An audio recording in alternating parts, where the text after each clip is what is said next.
tiba-tiba Tuhan berperang ganti Israel, dan semua yang datang menyerang Israel dari Rusia, dari utara dan dari selatan akan mati, dikubur 7 bulan. Ini jumlah yang sangat besar. Kalau untuk menguburkan orang saja perlu 7 bulan. Dan senjata mereka akan dibakar 7 tahun baru habis. Nah, Israel akan menang bukan karena persenjatanya yang hebat, juga bukan karena Amerika atau Eropa membantu mereka, tapi Yahweh, Tuhan yang akan menolong Israel. Itu yang dicatat di dalam Alkitab. Jadi begini, saudara mau percaya kepada analis perang zaman ini yang memunculkan di media massa, atau saudara mau pegang firman? Saya pegang firman. Walaupun secara logika nggak masuk akal, Israel kecil itu bakal menang. Alkitab sudah menubuatkan Tuhan yang akan menolong mereka. Israel itu kalau perang bukannya nggak pernah kalah. Saudara, Alkitab juga beberapa kali di zaman hakim-hakim mereka kalah tuh perang.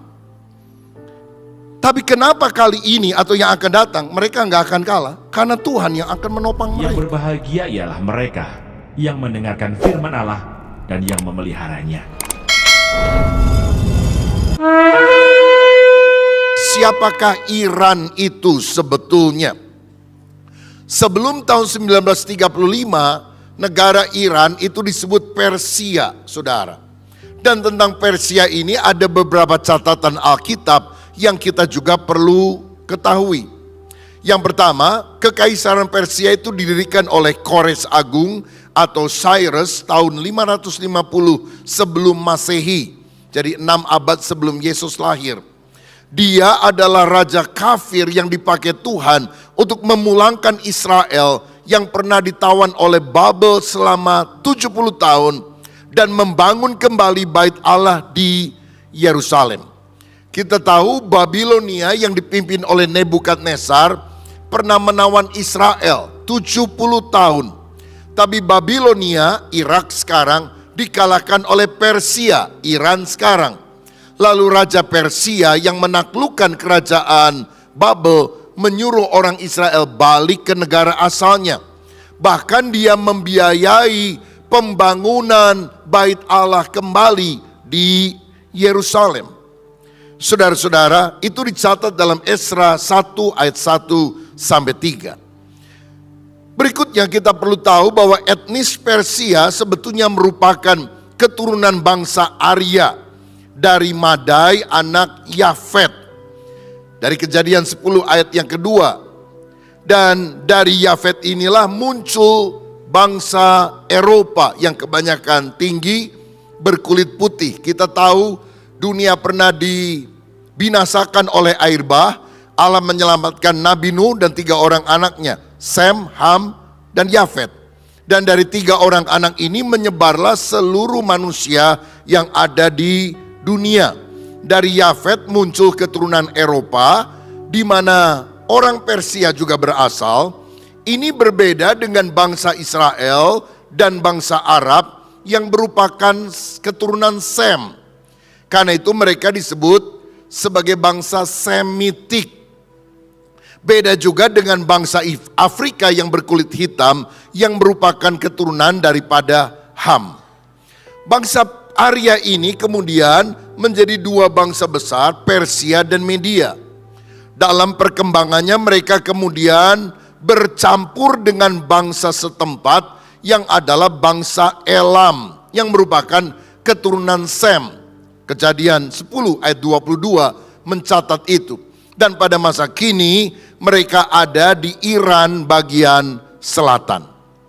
Nah saudara-saudara, pada waktu Israel membalas serangan Iran, maka kota yang diserang namanya Isfahan.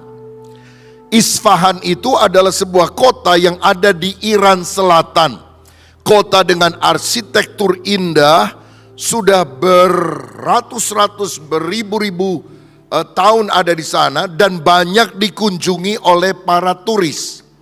Jadi kota di Iran yang paling banyak pelancong datang adalah Isfahan ini. Jadi kenapa Isfahan bukan Teheran, ibu kota Iran yang diserang? Karena rupanya ini merupakan pusat pembuatan senjata termasuk drone, nuklir, dan sebagainya. Menarik sekali, kota Isfahan pada abad ke-16 pernah menjadi ibu kota Persia. Kalau saudara lihat gambar di atas sebelah kanan, itu adalah lukisan wajah daripada Raja Cyrus Agung atau Kores. Ini diambil dari pahatan batu ukiran yang melukiskan wajah itu lalu digambar. Bagian tengah ini adalah kuburan yang ada di Iran yang merupakan kuburan Raja Kores.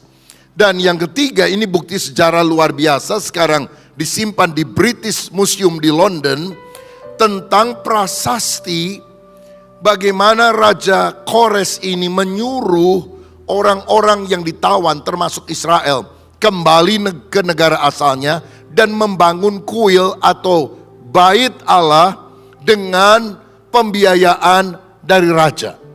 Jadi saya percaya begini, orang yang katanya nggak kenal Tuhan, bangsa kafir, raja kafir, di tangan Tuhan bisa dipakai untuk mendatangkan berkat bagi orang percaya. Sebab bagi Allah tidak ada yang mustahil.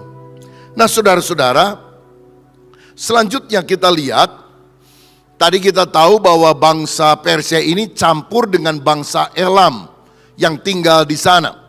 Nah Elam itu siapa? Elam ini adalah keturunan daripada Sem, anaknya Nuh. Lalu kemudian dia punya anak namanya Susan. Susan ini kemudian menjadi nama ibu kota kerajaan Elam. Dan menarik sekali dalam catatan Alkitab, baik Daniel, Esther, dan Nehemia ternyata pernah tinggal di Susan. Ada Puri Susan, ada benteng Susan, kota Susan. Pada zaman modern ini kota Susan disebut sebagai kota Susa. Ada di Iran, daerah selatan. Dan luar biasanya di kota Susa ini, di Iran ada kuburan Daniel. Daniel siapa? Daniel yang dicatat dalam Alkitab yang pernah dimasukin ke dalam gua singa. Kalau saudara lihat gambar di bagian bawah ini adalah tempat yang diyakini merupakan kuburan daripada Nabi Daniel. Dan bagian atas itu dalamnya, interiornya tentang kuburan Daniel. Mosaiknya agak mirip dengan arsitektur Islam karena Persia atau Iran sekarang dari abad pertengahan banyak dikuasai oleh kekafilahan Islam.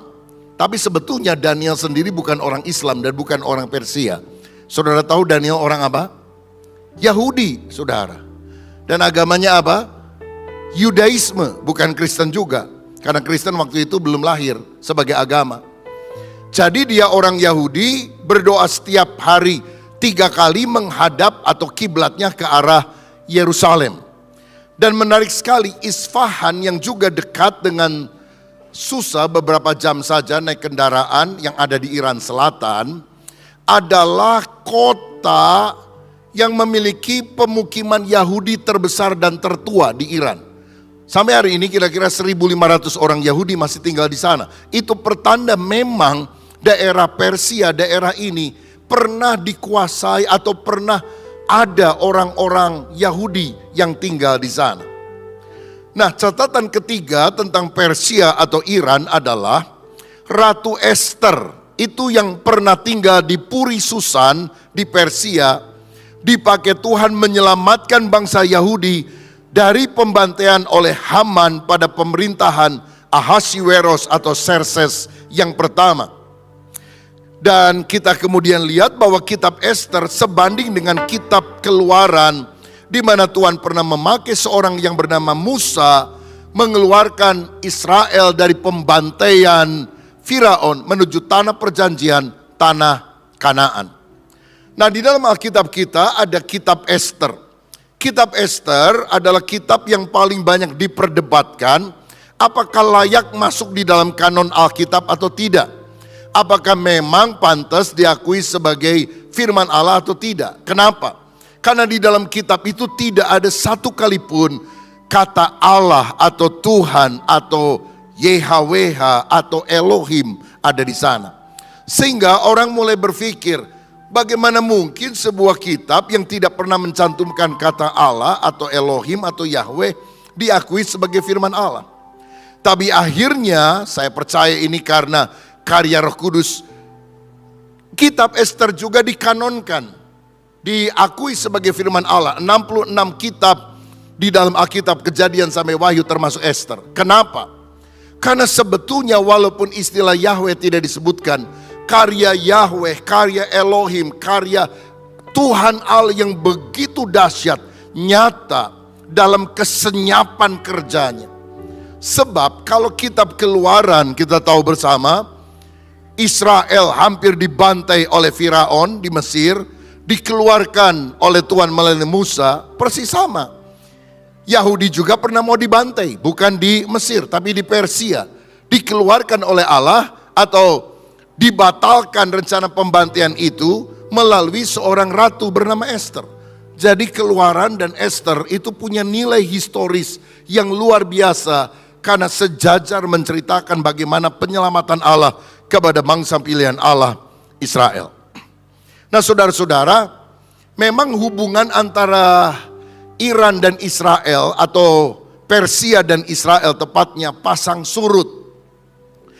Tetapi sejak tahun 1979 ketika Ayatullah Khomeini menggulingkan kerajaan yang dipimpin oleh Shah Reza Pahlavi dengan revolusinya, maka dia menjadikan Iran sebagai Republik Islam. Dan sejak itu Iran memusuhi Israel dan visinya adalah menghapus Israel dari peta dunia. Tapi bagaimanapun juga ada relasi antara Israel dan Persia. Dan yang keempat yang saudara mungkin ingat adalah pada waktu Yesus lahir ada orang Majus dari timur. Matius 2 ayat yang ke-1. Melihat bintang di langit. Mereka adalah ahli astronomi, farmasi, penasihat raja. Dan banyak orang yakin bahwa mereka berasal dari Persia dan datang ke Yerusalem, lalu kemudian pergi ke Bethlehem untuk menyembah Yesus dan memberikan persembahan berupa emas, kemenyan, dan mur. Jadi menarik sekali ya secara historis apa yang terjadi pada masa kini dengan Israel dan Iran ternyata sudah ada sejarahnya di dalam Alkitab. Nah saudara-saudara, kenapa mereka perang? Sebab Alkitab menunjukkan bahwa perang merupakan tanda daripada akhir zaman. Matius 24 ayat 6 dan 7 berkata, kamu akan mendengar deru perang atau kabar-kabar tentang perang. Namun berawas-awaslah, jangan kamu gelisah, sebab semuanya itu harus terjadi, tetapi itu belum kesudahannya. Sebab bangsa akan bangkit melawan bangsa dan kerajaan melawan kerajaan. Akan ada kelaparan dan gempa bumi di berbagai tempat. Sekarang seringkali kita mengalami gempa bumi. Minggu yang lalu Bandung juga mengalami goncangan gempa bumi kan, 11:30 malam. Kelaparan mulai menghantui banyak negara. Tapi Alkitab dengan jelas berkata bahwa perang akan menjadi tanda dari akhir zaman. Kalau saudara lihat peta di sana, Iran kalau menembakkan roketnya, dia harus melintasi wilayah udara Irak dan wilayah udara Yordania, saudara-saudara. Baru mereka masuk Israel. Kan mereka mesti melintasi batas negara. Nah kalau itu ditarik garis lurus, nanti akan saya jelaskan bagaimana dengan Yordania. Nah saudara-saudara, selanjutnya Alkitab mencatat bahwa pada akhir zaman menjelang kedatangan Kristus akan ada perang besar. Yang pertama disebut perang Gog-Magog, di mana Israel akan diserang oleh bangsa dari utara yang berkolaborasi dengan bangsa-bangsa selatan. Rusia dan sekutunya, bangsa-bangsa Afrika dan sekutunya, satu dari utara, satu dari selatan, akan menjepit Israel yang ada di tengah. Ini dicatat dalam Yeskiel 38-39 dan menurut Alkitab disebut sebagai perang Gog-Magog. Lalu ini akan disusul setelah sekian waktu tertentu oleh perang besar lainnya, namanya Harmagedon. Wahyu 16, Wahyu 9 mencatat hal itu, di mana 200 juta orang pasukan dari timur akan menyerang Israel. Jadi akan ada konflik antara barat dan timur menjepit Israel. Sebelumnya utara dan selatan. Kalau utara, selatan, barat, timur perang, itu namanya perang apa? Perang dunia ketiga.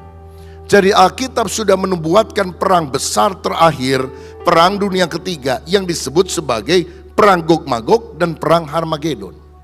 Apakah itu akan terjadi setelah perang Iran dan Israel ini?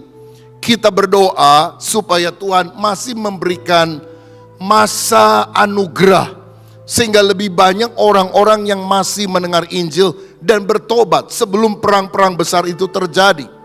Jadi kita berdoa buat perdamaian dunia. Saya tahu pada akhirnya akan ada perang besar.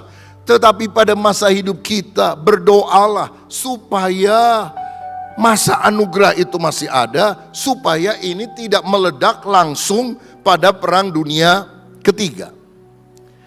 Nah, tapi saya akan jelaskan dua perang besar ini supaya saudara paham. Yang pertama saya jelaskan perang Gog-Magog. Baca Yeskiel 38 ayat 1 sampai 6.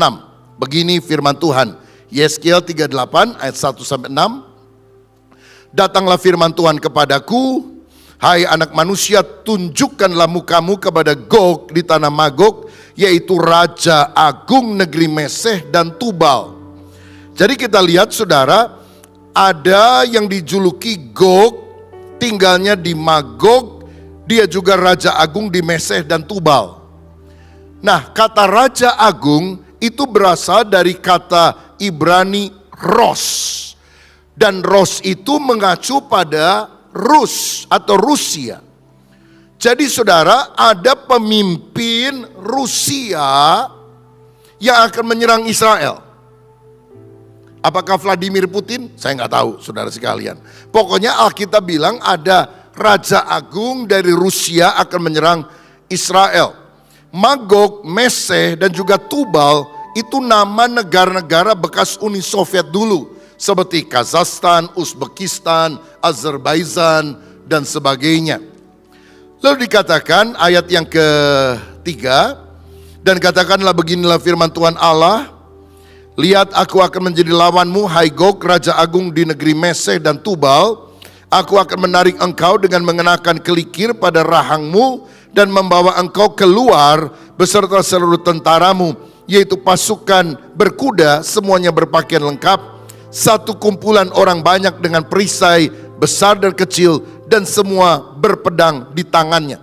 Jadi tangan Tuhan akan menarik mereka dengan kelikir semacam pengait, sehingga mereka keluar dari negaranya dan berperang melawan Israel. Lalu siapa yang merupakan koalisi atau sekutunya? Ayat 5. Orang Persia. Siapa itu Persia? Siapa Persia? Saya sudah jelaskan tadi. Iran akan berkolaborasi dengan Rusia. Ethiopia atau Kus di dalam Alkitab. Ethiopia kan di Afrika, saudara.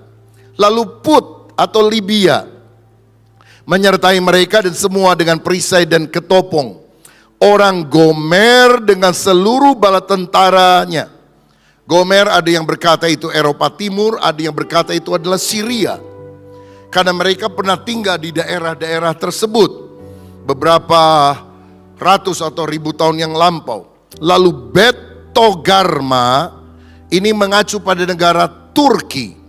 Dari utara sekali dengan seluruh bala tentaranya banyak bangsa menyertai engkau. Kalau saudara lihat peta Israel, Israel itu negara yang kecil, nggak besar. Persis di atasnya, kalau kita tarik garis lurus ke utara, itu adalah Turki. Ditarik lagi ke atas, Uni Soviet atau sekarang Rusia. Jadi Rusia kolaborasi dengan Turki dan negara-negara lain termasuk Iran akan menyerang Israel. Nah saudara-saudara, menarik sekali, Alkitab ternyata ribuan tahun yang lalu sudah ditulis dan mencatat siapa yang akan menyerang Israel, siapa yang akan berkoalisi dengan negara yang menyerang Israel itu. Tapi yang lebih hebat, Alkitab juga menunjukkan kepada kita negara mana di daerah itu yang tidak akan berkoalisi dengan Rusia. Saya bacakan Yeskiel 38 ayat 13. Dikatakan demikian. Negara Sheba dan Dedan beserta pembeli-pembeli barangnya, negeri Tarsis beserta pedagang-pedagangnya akan berkata kepadamu, apakah engkau datang untuk merampas dan mengumpulkan sekutumu untuk menjara, untuk mengangkut perak dan emas, untuk melarikan ternak dan harta benda, dan untuk melakukan perampasan yang hebat sekali. Nah saudara, jadi menurut ayat ini ada 3 daerah yang tidak mau ikut serta untuk merampas harta kekayaan Israel. Namanya disebutkan Sheba, Dedan, Tarsis. Apa itu? Ternyata saudara-saudara, Sheba juga Dedan itu adalah daerah yang sekarang ini dikuasai atau merupakan tempat tinggal orang-orang atau negara-negara di Jazirah Arab. Jadi itu mengacu pada Arab Saudi, Uni Emirat Arab, dan beberapa negara yang lain. Indikasi bahwa negara Jazirah Arab, beberapa diantaranya seperti Arab Saudi, Uni Emirat Arab, tidak mau menyerang Israel, terlihat karena mereka ini sudah memiliki perjanjian damai, hubungan diplomatik dengan Israel. Bahkan pada waktu Israel akan diserang oleh Iran, siapa yang membocorkan informasi kepada Israel bahwa mereka akan diserang? Yang membocorkan adalah intel dari Arab Saudi dan Uni Emirat Arab, yang ibu kotanya Abu Dhabi, kota yang terkenal di sana juga adalah Dubai. Mereka ngomong juga kepada Amerika Serikat dan diberitahu, hati-hati loh, Iran akan menyerang kamu. Nah saudara-saudara, kalau mereka itu pro kepada Rusia, mereka tentu tidak akan memberitahukan hal ini.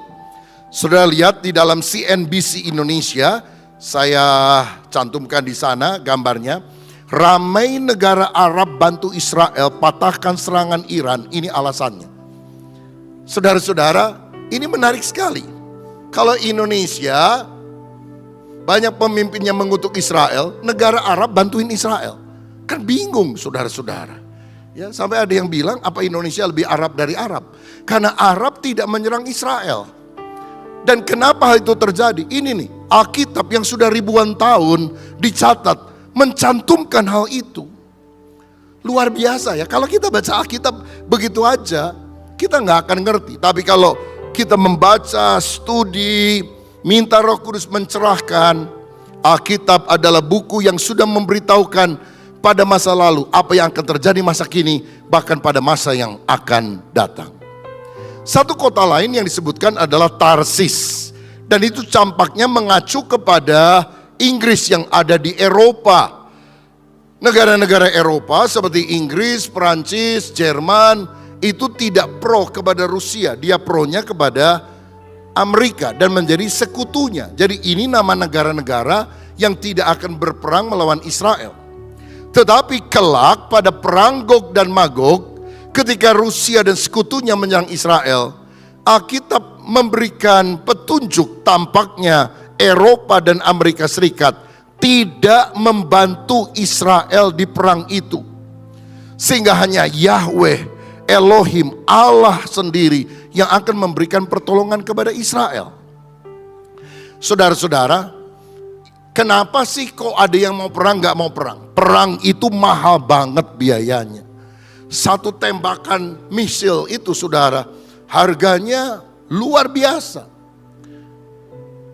Saya diberitahu oleh orang bahwa tiap kali diserang, seperti kemarin 300 tembakan dari Iran, sebelumnya dari Hamas ratusan juga, bahkan lebih banyak, itu ditangkis oleh Iron Dome.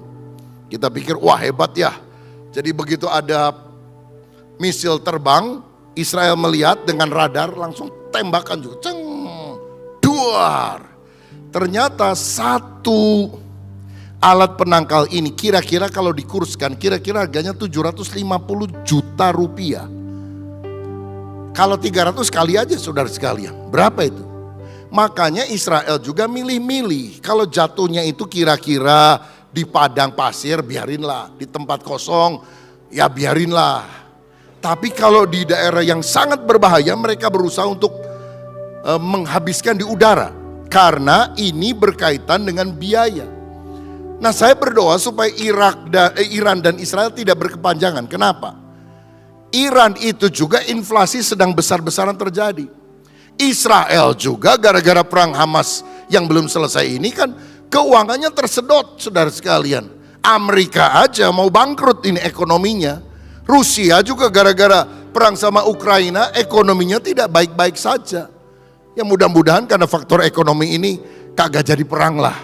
Ya asal jangan ada yang panas-panasin lalu emosi begitu. Tidak jadi perangnya supaya apa? Supaya ada masa keamanan, Injil masih bisa diberitakan, orang-orang masih diselamatkan karena bertobat percaya kepada Tuhan Yesus Kristus. Haleluya. Next slide. Saudara, kita lihat satu berita yang menarik juga di atas sana. Saudara lihat.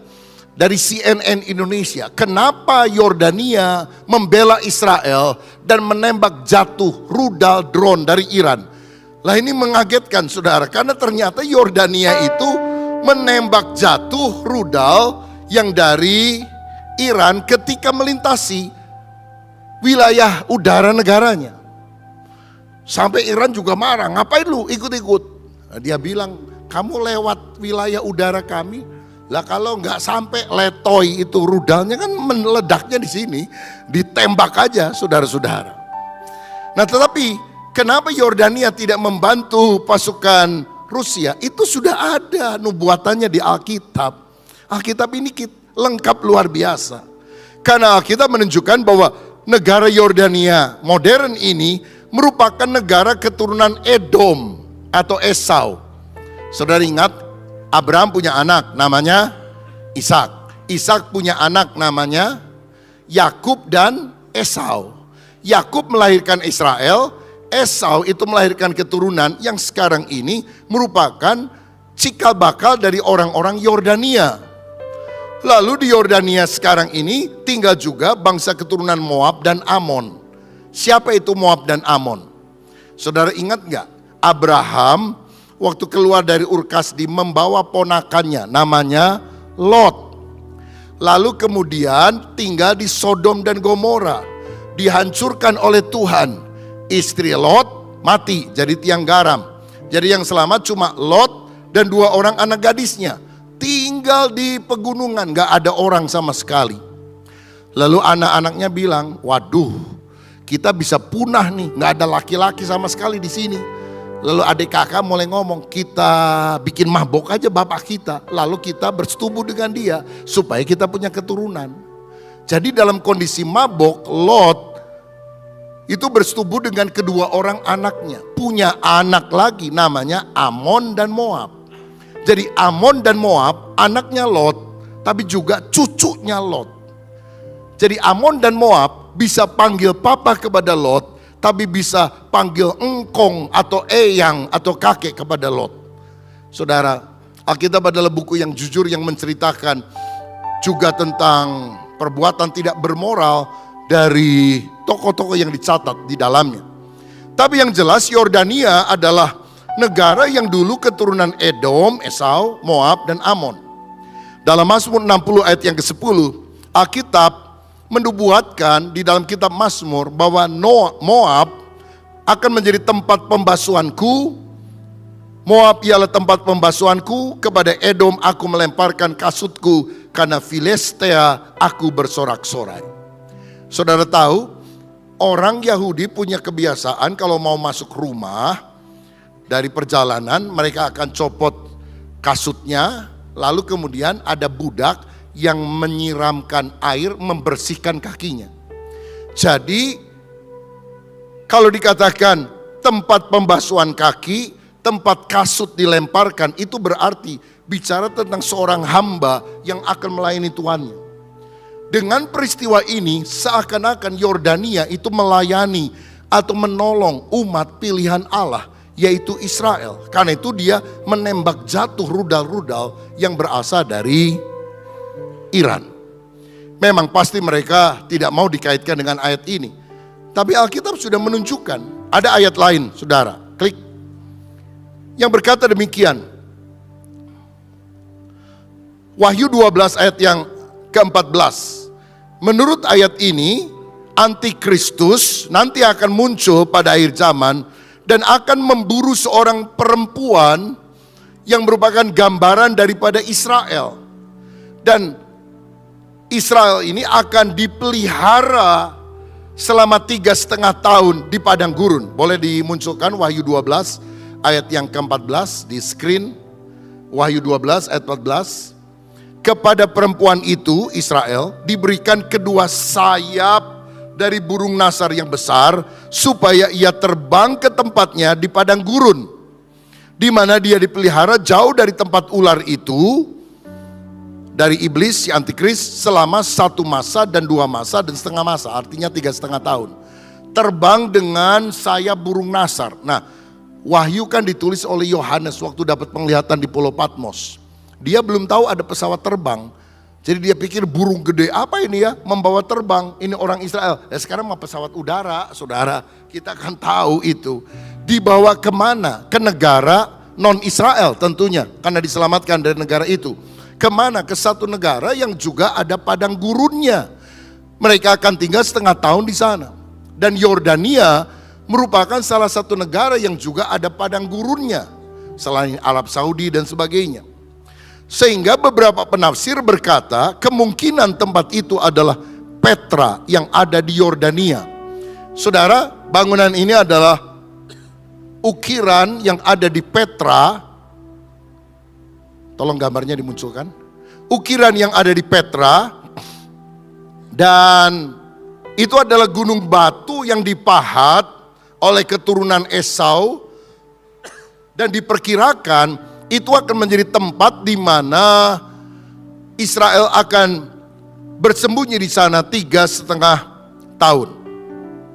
Kalau saya baca lebih jauh dalam Daniel 11 ayat 40, firman Tuhan juga berkata demikian. Daniel 11 ayat 40 dan 41. Tetapi pada akhir zaman Raja Negeri Selatan akan berperang melawan dia, dan Raja Negeri Utara akan menyerbunya dengan kereta dan orang berkuda dan dengan banyak kapal.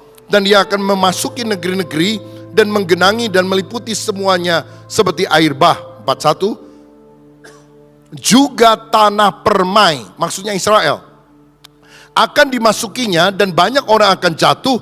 Tetapi dari tangannya akan terluput tanah apa? Edom, tanah apa?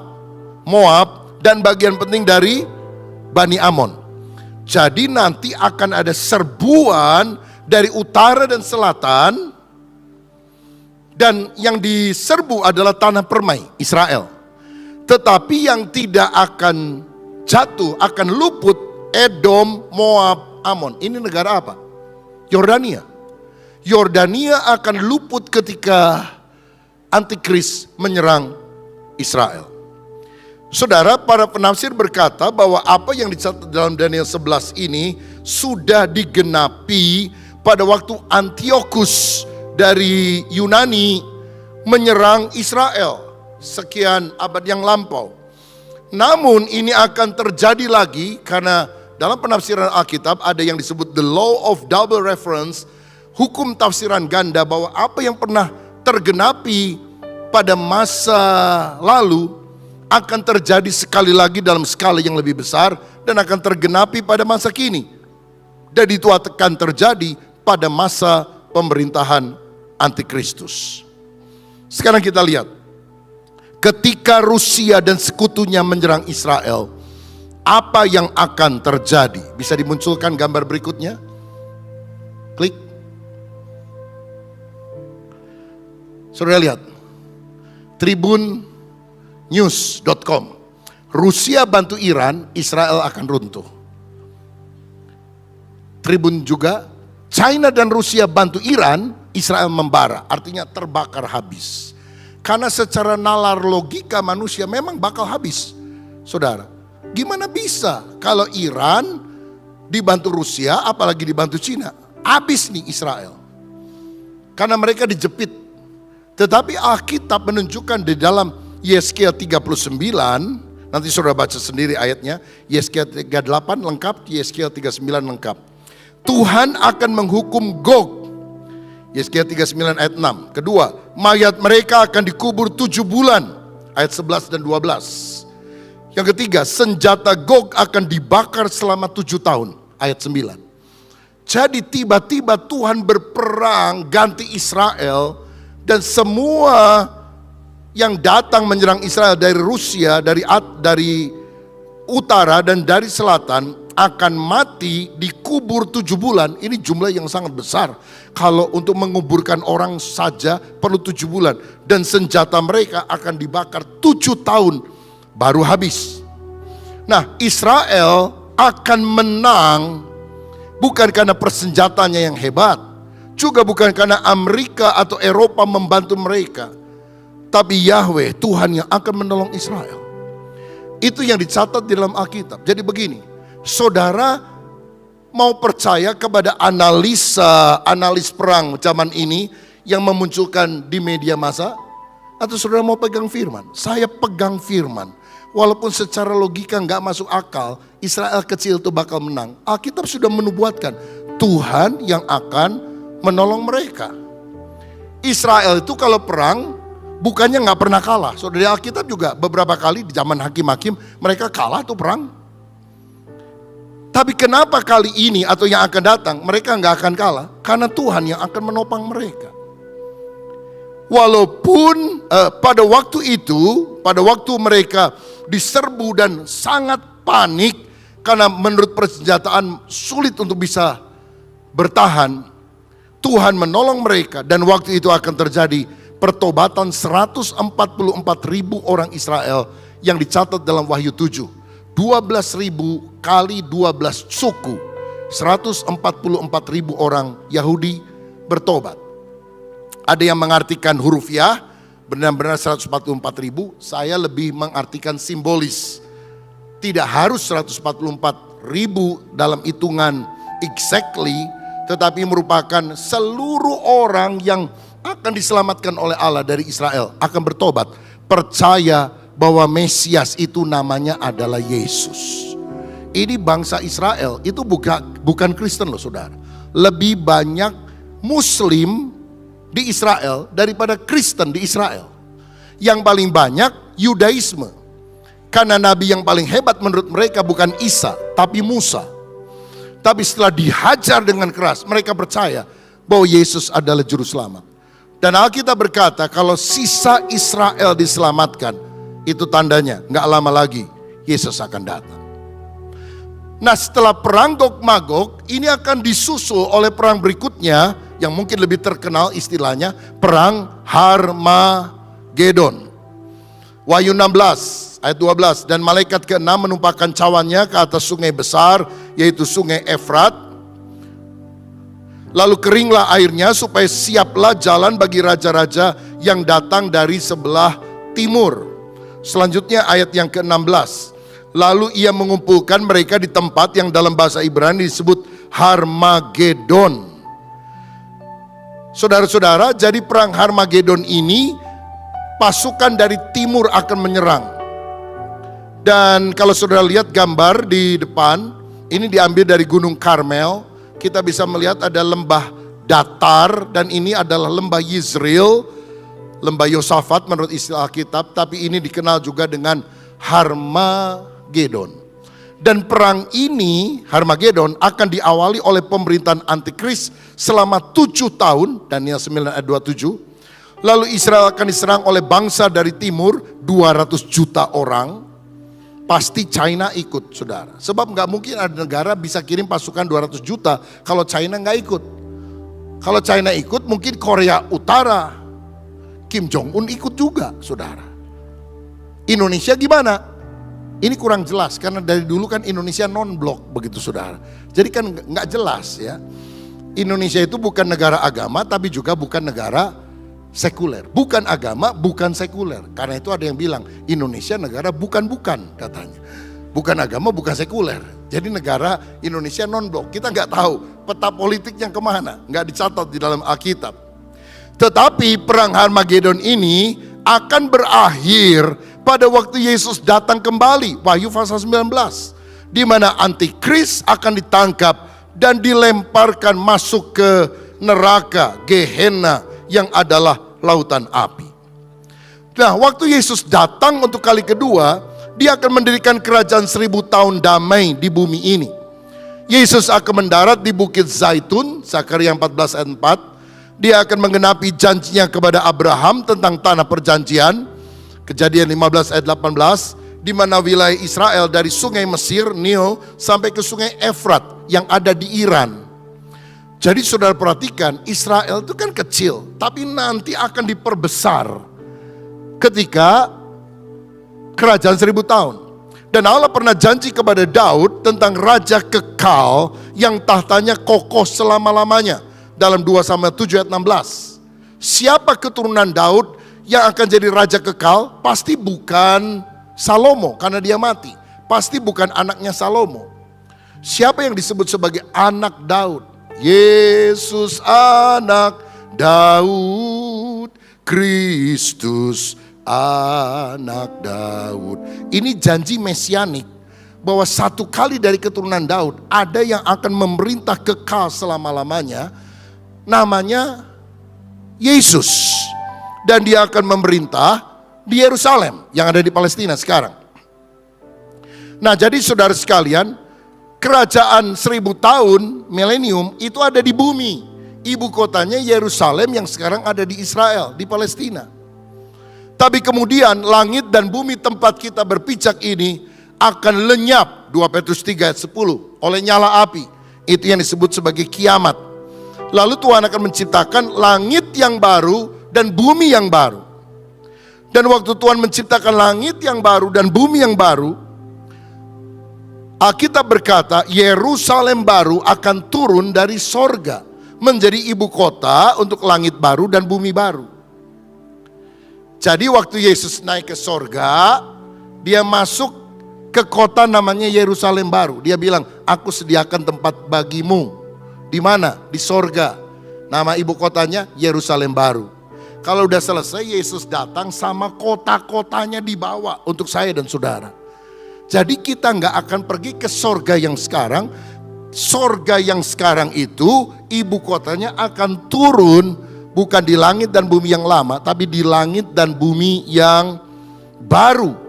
Dan itulah kerajaan Allah yang kekal sampai selama-lamanya. Mungkin kali yang akan datang saya akan jelaskan lebih rinci tentang kerajaan 1000 tahun dan bedanya dengan langit baru dan bumi baru. Tetapi sebagai konklusi ada beberapa hal yang kita perlu perhatikan. Klik. Yang pertama, sebelumnya, saudara-saudara, jadi sebelum peristiwa ini terjadi, sebelum kerajaan 1000 tahun, sebelum kerajaan Allah yang kekal, maka akan terjadi satu peristiwa yang penting, namanya pengangkatan orang percaya. Apakah itu terjadi sebelum Gog Magog dan Harmagedon, ataukah di tengah masa itu atau setelah masa itu, kita tidak tahu. Tafsiran bisa berbeda-beda, tapi pengangkatan orang percaya bisa datang.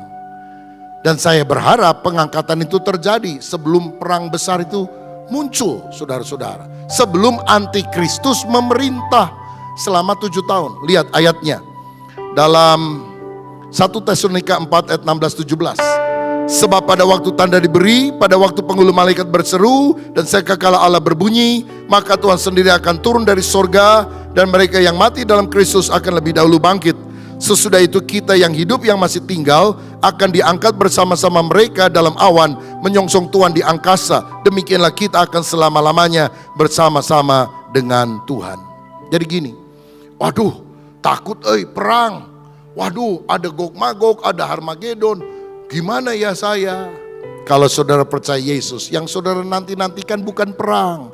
Yang saudara nanti-nantikan bukan antikristus. Yang saudara nanti-nantikan yang lebih dekat datang untuk kita adalah kita akan diangkat ke sorga bersama-sama dengan Yesus. Karena itu mari kita hidup sungguh-sungguh. Nanti Yesus datang 2 tahap. Tahap pertama cuma menampakkan diri di awan-awan. Kita diangkat ke sana, ke angkasa. Orang mati dalam Kristus bangkit, dapat tubuh kebangkitan. Orang yang masih hidup gak akan mati, diangkat.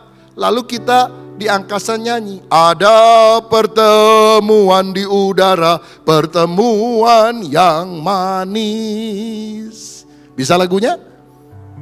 Kalau gak bisa belajar dulu. Nanti udah diangkat, gak bisa lagunya diturunin, saudara-saudara. Nah jadi kita bersyukur karena Tuhan menjanjikan adanya pengangkatan orang percaya. Sehingga kita harus berjaga-jaga. Konklusinya, respon kita. Pertama, pahami nubuatan akhir zaman yang sudah dan belum digenapi. Sehingga kita yakin keakuratan Alkitab dan tidak diombang-ambingkan pengajaran palsu. Ayo banyak belajar Alkitab. Sehingga firman Tuhan itu disingkapkan bagi kita. Dengar banyak khotbah. Kalau saudara mau lebih dalam, masuk kuliah STT Karisma Bandung. Ada program eksekutif, ada program masternya juga. Ada yang S1, ada yang S2. Saudara-saudara, supaya kita lebih paham firman. Kedua, persiapkan diri karena kedatangan Tuhan sudah semakin dekat. Tinggalkan perkara duniawi, hidup berjaga-jaga seperti 5 gadis bijaksana yang menyiapkan minyak dan pelita. Hiduplah penuh dengan Roh Kudus karena kedatangan Tuhan sudah sangat singkat. Ketiga, percaya perlindungan Tuhan adalah yang terbaik. Jangan andalkan manusia. Belajar dari peristiwa Gog Magog. Israel diserang oleh negara-negara dan dunia meramalkan mereka akan hancur. Tapi kalau Allah menjadi pembela, justru Tuhan akan memberikan kemenangan. Juga kepada saudara yang dan saya, perlindungan kita yang terbaik adalah Tuhan sendiri. Dan yang terakhir, yang keempat, perbanyak doa agar masa anugerah keselamatan masih diberikan dan kita makin giat memberitakan Injil. Doakan juga kesejahteraan Yerusalem sesuai Mazmur 122. Karena kalau Yerusalem perang, Yesus segera datang. Kalau dia damai, masa anugerah masih ada. Jangan ngutuk-ngutuk. Karena Tuhan pernah janji nih sama Abraham, aku memberkati orang yang memberkati kamu, tapi aku akan mengutuk orang yang mengutuk kamu. Pokoknya mengutuk-ngutuk itu saudara, akhirnya akan mengalami kesialan. Karena yang janji sama Abraham itu Tuhan sendiri. Tuhan kok mau dilawan? Kita gak setuju dengan kekejaman manusia dalam perang, termasuk yang dilakukan Israel dan negara-negara lain. Kita juga bukan berdiri sebagai blok ini, blok sana. Kita berdiri pada bloknya Tuhan. Apa yang Alkitab ajarkan, itu yang kita ikuti. Kita berdoa kesejahteraan Yerusalem, pertobatan sisa Israel, karena itu harus terjadi sebelum kedatangan Kristus untuk kali yang kedua. Mari kita berdoa supaya sungguh-sungguh masa anugerah masih diberikan kepada kita. Perbaharui diri menjelang kedatangan Kristus kembali, agar waktu dia datang kita tidak ditinggalkan masuk di aniaya antikris, tapi diangkat di dalam awan 1 menyongsong Samuel Kristus. pasal 10. Lalu Samuel mengambil buli-buli berisi minyak, dituangnyalah ke atas kepala Saul, diciumnyalah dia sambil berkata, bukankah Tuhan telah mengurapi engkau menjadi raja atas umatnya Israel? Engkau akan memegang tampuk pemerintahan atas umat Tuhan, dan engkau akan menyelamatkannya dari tangan musuh-musuh di sekitarnya. Inilah tandanya bagimu bahwa Tuhan telah mengurapi engkau menjadi raja atas miliknya sendiri. Apabila engkau pada hari ini pergi meninggalkan aku, maka engkau akan bertemu dengan 2 orang laki-laki di dekat kubur Rahel, di daerah Benyamin, di Selsah. Mereka akan berkata kepadamu, keledai-keledai yang engkau cari itu telah diketemukan, dan ayahmu tidak memikirkan keledai-keledai itu lagi, tetapi ia khawatir mengenai kamu. Katanya, apakah yang akan kuperbuat untuk anakku itu? Dari sana engkau akan berjalan terus lagi, dan sampai ke pohon Tarbantin Tabor. Maka di sana engkau akan ditemui oleh 3 orang laki-laki yang naik menghadap Allah di Betel. Seorang membawa 3 ekor anak kambing, seorang membawa 3 ketul roti dan yang lain lagi sebuyung anggur. Mereka akan memberi salam kepadamu dan memberikan kepadamu 2 ketul roti yang akan kau terima dari mereka. Sesudah itu engkau akan sampai ke Gibea Allah, tempat kedudukan pasukan orang Filistin. Dan apabila engkau masuk kota, engkau akan berjumpa di sana dengan serombongan nabi yang turun dari bukit pengorbanan dengan gambus, rebana, suling, dan kecapi di depan mereka. Mereka sendiri akan kepenuhan seperti nabi. Maka roh Tuhan akan berkuasa atasmu. Engkau akan kepenuhan bersama-sama dengan mereka dan berubah menjadi manusia lain. Apabila tanda-tanda ini terjadi kepadamu, lakukanlah apa saja yang didapat oleh tanganmu, sebab Allah menyertai engkau. Engkau harus pergi ke Gilgal mendahului aku, dan camkanlah, aku akan datang kepadamu untuk mempersembahkan korban bakaran dan korban keselamatan. Engkau harus menunggu 7 hari lamanya, sampai aku datang kepadamu dan memberitahukan kepadamu apa yang harus kau lakukan. Sedang ia berpaling untuk pergi meninggalkan Samuel, maka Allah mengubah hatinya menjadi lain. Dan segala tanda-tanda yang tersebut itu terjadi pada hari itu juga. Ketika mereka sampai di Gibea dari sana, maka bertemulah ia dengan serombongan nabi. Roh Allah berkuasa atasnya, dan Saul turut kepenuhan seperti nabi di tengah-tengah mereka. Dan semua orang yang mengenalnya dari dahulu melihat dengan heran bahwa ia bernubuat bersama-sama dengan nabi-nabi itu. Lalu berkatalah orang banyak yang satu kepada yang lain, apakah gerangan yang terjadi dengan anak Kis itu? Apa Saul juga termasuk golongan nabi? Lalu seorang dari tempat itu menjawab, siapakah bapa mereka? Itulah sebabnya menjadi peribahasa, apa Saul juga termasuk golongan nabi? Setelah habis ia kepenuhan seperti nabi, pulanglah ia. Dan paman Saul berkata kepadanya dan bujangnya, dari mana kamu? Jawabnya, mencari keledai-keledai itu. Tetapi ketika tidak terlihat, maka kami pergi kepada Samuel. Kemudian paman Saul itu berkata, coba ceritakan kepadaku, apa yang dikatakan Samuel kepada kamu? Kata Saul kepada pamannya itu, terus saja diberitahukannya kepada kami, bahwa keledai-keledai itu telah diketemukan. Tetapi perihal menjadi raja yang telah dikatakan Samuel kepadanya, tidak diceritakan kepadanya. Saul menjadi raja dengan undian. Kemudian Samuel mengerahkan bangsa itu ke hadapan Tuhan di Mizpah.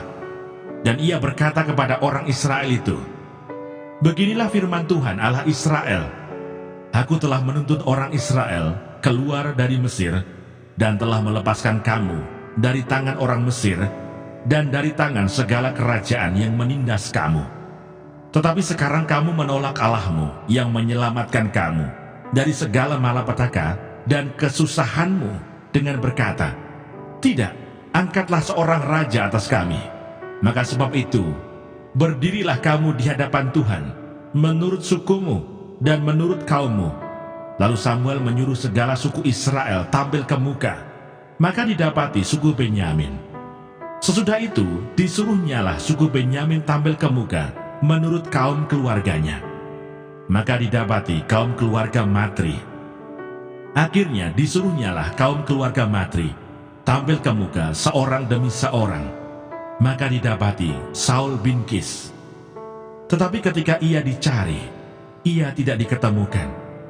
Sebab itu ditanyakan pula lah kepada Tuhan, apa orang itu juga datang kemari? Tuhan menjawab, sesungguhnya ia bersembunyi di antara barang-barang. Berlarilah orang ke sana dan mengambilnya dari sana. Dan ketika ia berdiri di tengah-tengah orang-orang sebangsanya, ternyata ia dari bahu ke atas lebih tinggi daripada setiap orang sebangsanya.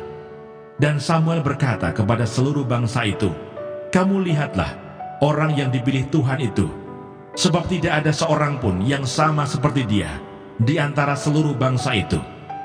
Lalu bersoraklah seluruh bangsa itu demikian, hidup raja. Kemudian Samuel menguraikan kepada bangsa itu tentang hak-hak kerajaan, menuliskannya pada suatu piagam dan meletakkannya di hadapan Tuhan. Sesudah itu Samuel menyuruh seluruh bangsa itu pulang, masing-masing ke rumahnya. Saul pun pulang ke rumahnya, ke Gibea, dan bersama-sama dengan dia ikut pergi orang-orang gagah perkasa yang hatinya telah digerakkan Allah.